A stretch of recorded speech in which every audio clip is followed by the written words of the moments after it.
On-screen text fades in. A choice I can't take back. Narrator, calm but tense tone.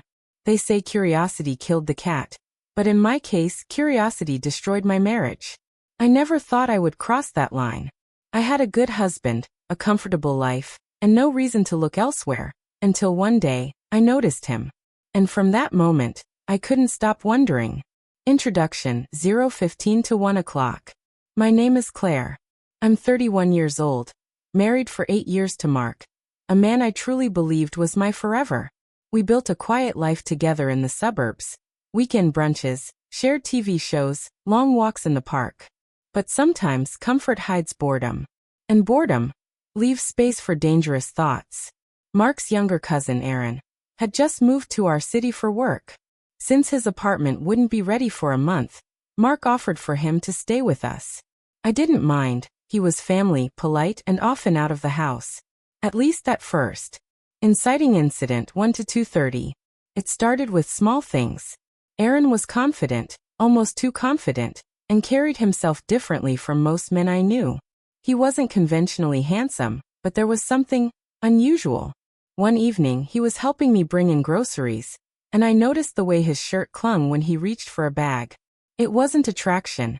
At least, that's what I told myself. It was curiosity. I'd never seen someone shaped quite like him. There was a strange pull, almost like my mind was cataloging him as different, and wanted to understand why. And from that day, I found myself stealing glances when I thought no one was looking.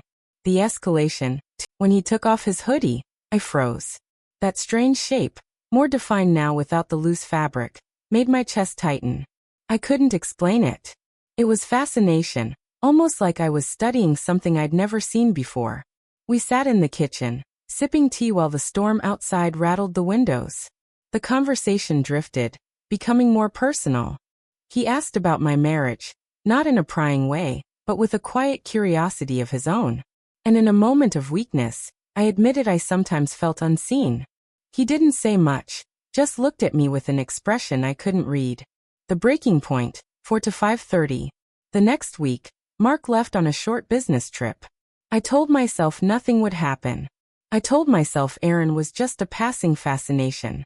But that night, when we ended up in the living room together watching an old movie, the air between us felt charged. A scene came on where the main characters brushed hands, and without thinking, my fingers shifted closer to his. We didn't speak. We didn't even look at each other. But in that silence, a decision formed. I should have gotten up. I should have gone to bed. But curiosity whispered, just once. Just to know. The act, 5:30 to 6:15. I won't describe details, only the truth. We crossed a line that can't be uncrossed. My heart pounded with a mix of fear, guilt, and an awful thrill. Every second, my brain screamed to stop, but my body didn't listen.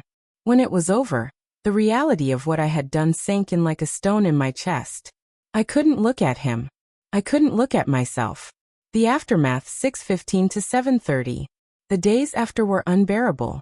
Aaron acted normal, as if nothing had happened, but I could feel the unspoken truth between us. I found myself snapping at Mark for no reason, avoiding his eyes, terrified he could see my guilt. One night, I lay in bed beside him, staring at the ceiling, and realized I'd destroyed the safety of my marriage. Not because I was in love, not because I was unhappy, but because I let. If you think curiosity is harmless, remember, every choice begins with a thought. And once you let that thought grow, it can consume you. I thought I was in control. I thought it was just harmless wondering. But the truth? Curiosity may start in the mind, but it can end in the heart, leaving scars you can't erase.